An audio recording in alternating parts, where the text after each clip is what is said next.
Thank you very much. It's a very important day and an important announcement with great friends of mine. I think I can say this group is every one of them. I rate a 10. I can't always say that, even if they're Republicans, and these are Republicans, great Republicans. I want to thank you all for being here for this important announcement, 7 years in the making. As you know, this has been going on for a long period of time, and I am thrilled to report that the U.S. Space Command headquarters will move to the beautiful locale of a place called Huntsville, Alabama, forever to be known from this point forward as Rocket City. Okay, so Huntsville, Alabama, we love Alabama. I only won it by about 47 points. I don't think that influenced my decision, though, right? That didn't, right?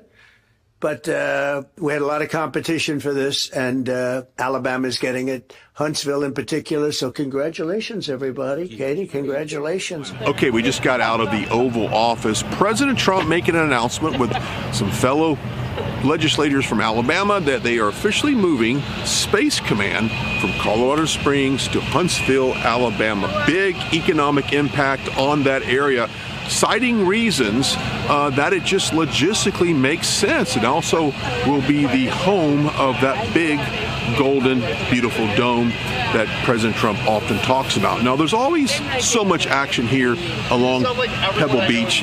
People come out for press conferences, things like that. Also, behind me, there in Lafayette Park, there's normally some protesters there on a daily basis. That's just a given. But today, they've got several, and they've got the American flags upside down, and they're chanting "Free DC." Free DC. So I guess securing law and order, making sure you push out crime and get rid of the bad guys in our city is potentially not making us free. I'm a little confused on that. But that was a little bit of part of the Oval Office as well. Questions about DC? Take a listen. So let me tell you a little story about a place called DC, District of Columbia, right here where we are. It's now a safe zone. We have no crime. It's in such great shape. You can go and actually walk with your children, your wife, your husband. You can walk right down the middle of the street. You're not going to be shot, Peter. You're safe. Everyone likes you anyway. They probably wouldn't do it. But it's so dangerous. And there are people in this audience that you've suffered greatly. There are people in this audience that have been mugged and hurt badly, and they don't want to talk about it. Maybe you were very brave in talking about it. You made quite an impression on a lot of people. I appreciate it. But there were other people in this room that have been hurt very badly just walking down the street in D.C. Washington, D.C. is a safe zone right now. It's a safe city. The restaurants are open. They're booming. You can't get a restaurant. New restaurants are announcing that they're going to be open. This took place in 12 days. Now it's 15 days, but 3 days ago, it became what's known as a safe zone. It's a safe city. And this city was really bad, really, really bad. We took 1,600 people out, hardcore criminals that will not be coming back anytime soon. And we're very proud of it. You know, to have our nation's capital lose every week, you know, it was like years, many years where every single week, somebody was killed for many, many, many consecutive weeks. This went on for years. And then we had last week, it was announced that nobody was killed last week. And I made that announcement in front of a very distinguished leader of a country. And I'm saying proudly, ladies and gentlemen, nobody was killed in Washington, D.C. this week. He looked at me like, what's that all about? I say, yeah, we have a little bit of a crime problem. And we don't have a crime problem in Washington anymore. And the mayor has been very helpful, and the police commission has been very helpful, and it's been a great team. And I would love to have Governor Pritzker call me. I'd gain respect for him and say, we do have a problem, and we'd love you to send in the troops, because you know what? The people, they have to be protected. I saw today on one of your networks, not a friendly network, except really the opposite, I would say, very unfriendly network. And they interviewed about 12 people on this morning. most of them were African American, they were black. And they were saying, please, please, please let the president send in. These were people from Chicago. Please, we need help. We need help. We can't walk outside. We're petrified. If the governor of Illinois would call me up, I would love to do it. Now, we're going to do it anyway. We have the right to do it because I have an obligation to protect this country. And that includes Baltimore. I saw where Governor Moore was asking me to take a walk down the street of Baltimore. Well, Baltimore is a very unsafe place. It's rated number 4 in the city, one of the most unsafe places anywhere in the world. But, you know, we took care. This was a beautiful thing that happened in Washington because we showed that it could be done. And this wasn't just sending big, strong guys, and they are big and they are strong.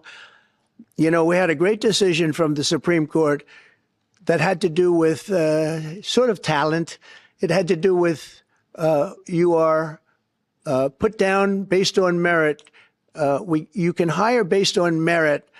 So merit for a soldier or for a policeman is strong, physically fit, having a certain ability, not a person that is woke and got the job through woke, but wasn't strong enough to lift a gun out of the holster, et cetera, et cetera. No, I looked at the police. As you know, last week I went over, we had a meeting there had to be 300 people, and they were all very impressive looking. And when the bad guys see them, they're not going to do a thing. And so I'm very proud of Washington. It serves as a template, and we're going to do it elsewhere. But Chicago is certainly going to be high. I would love to have him call. I would love the governor of Illinois. I'd be honored to take his call.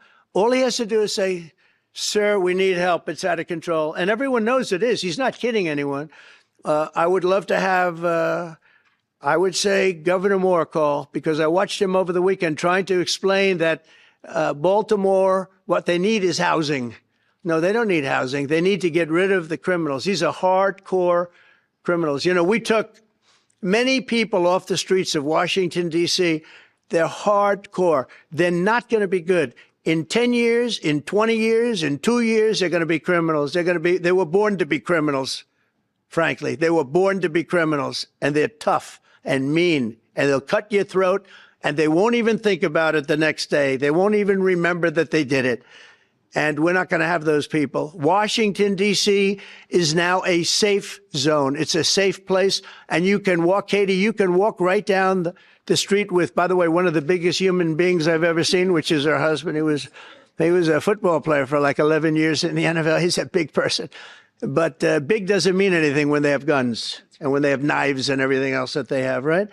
But you can walk right down the street, even by yourself, and you're totally safe. Washington, D.C. is a great thing. Yes, ma'am, please. Okay, so it's off for today. Tomorrow, the president of Poland will come right through here and meet President Trump, as well as the other side of town on the steps of Capitol Hill. A big press conference with Khanna, Democrat Khanna, and Thomas Massie, Republican Thomas Massie, will talk about the Epstein files to try and get a discharge petition to release all of the information that the administration might still have and make that public.